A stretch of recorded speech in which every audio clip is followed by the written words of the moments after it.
Bonjour à tous et bienvenue pour cette vidéo inédite sur Dragon Ball Super et Boruto avec une petite analyse des chapitres sortis sur Manga Plus ce mois-ci et sur une ou deux théories par rapport aux chapitres à venir. Commençons donc de suite avec Dragon Ball Super et sa pause de 3 mois qui fait quand même assez mal. Car oui, elle est là, hein. Elle a été officialisée, mais avec la mort d'Akira Toriyama, c'est on ne peut plus logique qu'ils fassent une pause pour refaire entrer dans les idées, voir ce qu'ils font pour la suite. Est-ce qu'ils arrêtent Dragon Ball Super après ce chapitre qui fait un peu penser à un événement juste avant les événements du tournoi de la fin de Dragon Ball, qui est le 28e Tenkaichi, si je me trompe pas. Enfin, je sais plus trop, j'ai plus le numéro en tête, mais bon, pas grave. Et aussi, car il n'y a plus forcément grand chose à dire, s'ils veulent avancer tranquillement, sans provoquer d'incohérence, va à un moment falloir passer après ce tournoi. Et puis, honnêtement, ça sera pas un mal. Imaginons donc un peu de ce qui pourrait se passer si ils mettent pas fin, si ça continue, ou s'ils mettent fin mais que ça s'arrête. Car il y a quand même plusieurs possibilités. La première, on va commencer par la plus évidente, celle où ils s'arrêtent pas, où ils font une pause 3 mois pour mettre un point sur les points sur les i et tout ce qui va pas.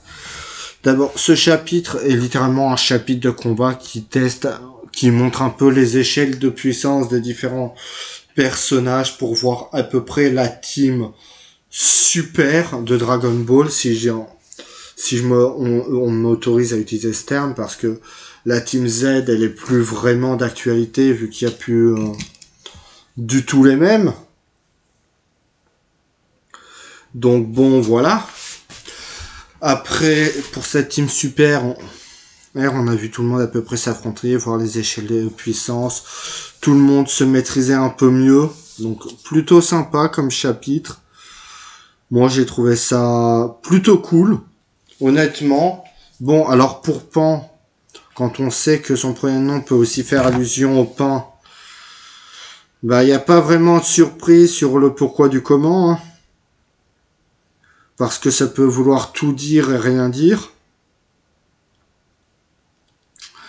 Il se rappelle, et je rappelle quand même que Goku a toujours eu ce côté un peu décalé par rapport à ses amis et sa famille quand ils sont pas en danger, où il passe son temps à s'entraîner. Pourquoi d'ailleurs s'ils veulent pas calmer les ardeurs de combat de Goku, ils vont pas avoir Shenron, ils leur demandent pas d'invoquer Végéto et Gogeta en mode bonus pour les entraîner. En plus, ça fera pour la protection de la Terre, comme ça leur fera un gros bonus de protection. Ça pourrait être assez sympa.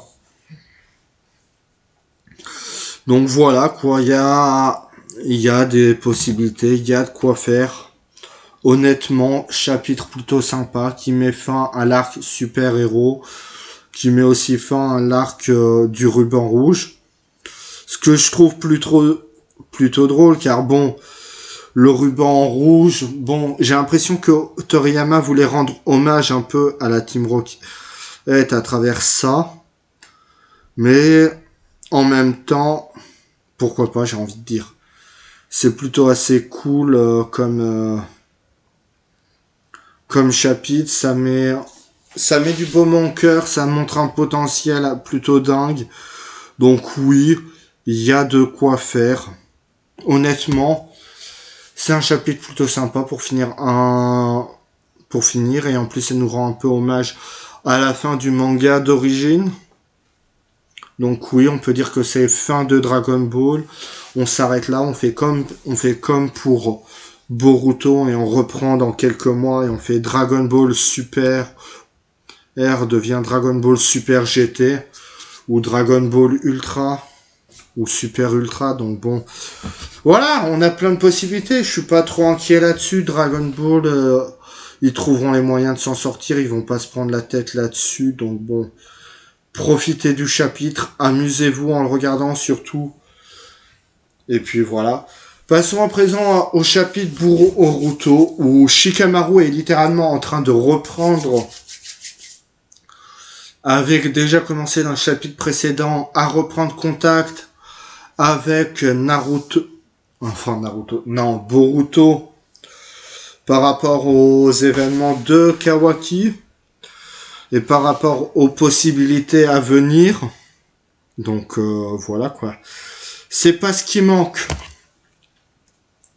Donc non plus de ce côté-là, il y a Shikamaru qui recommence à recontacter Boruto, qui repose des balles, des trucs par rapport à tout ça.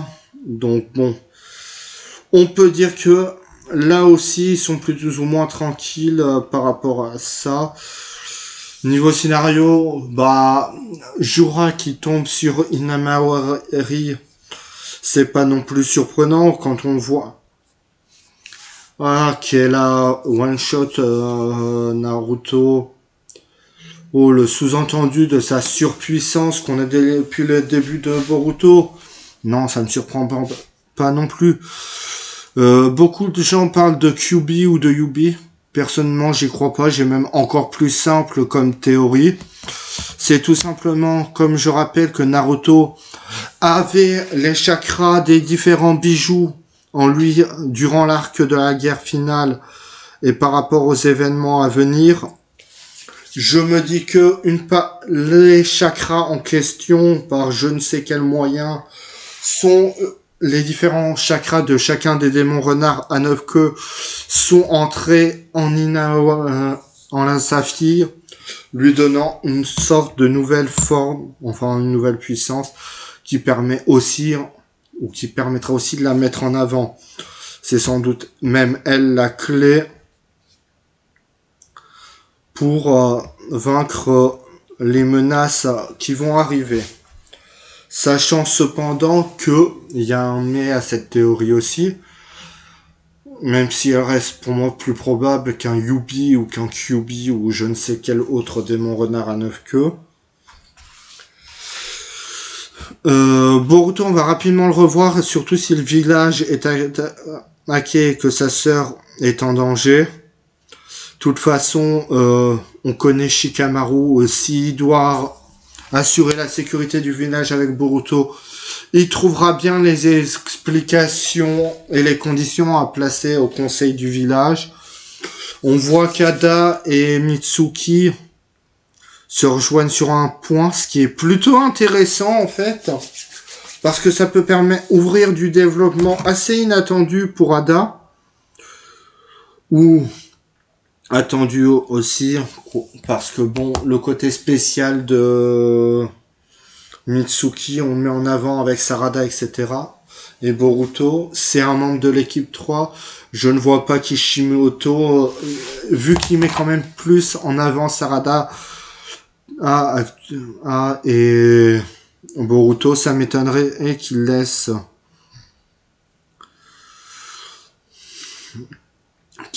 de côté et notre cher Mitsuki qui a quand même un symbolisme, et puis il y a des trucs qui pourraient être explorés à partir de ça, sur comment et pourquoi Orochimaru vient en mode tranquille à Konoha. Donc là aussi il y a des trucs à supposer, surtout que convaincre Jura et les autres certains, alors je ne pense pas qu'on ramènera tous les Yubi à Konoha, mais ils peuvent très bien réussir à trouver un accord avec eux pour les laisser, grâce à Orochimaru, vivre à Konoha sans qu'ils aillent à bouffer tout le monde. Il y a des possibilités, surtout qu'ils cherchent à devenir plus sages, à grandir en quantité vivante, consciente, un peu comme dans la religion ou par rapport au péché originel, quoi. Sauf que là, c'est directement eux qui sont concernés. Donc voilà, on a 2 chapitres par rapport à Boruto et Dragon Ball Super plutôt intéressant. Bon, Dragon Ball Super, on n'a pas vraiment beaucoup de théories non plus à dire, vu que on est en fin d'arc, il y a la mort de Toriyama qui doit chambouler tous les projets pour la suite.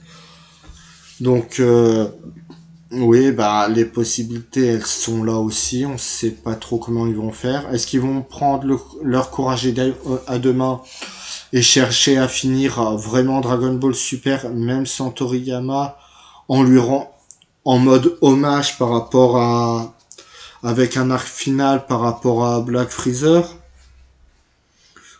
ou est-ce qu'ils vont faire autre chose? Voilà, j'attends de voir ce qu'ils nous préparent. Moi, je vous dis merci à tous d'avoir regardé cette vidéo et à la prochaine.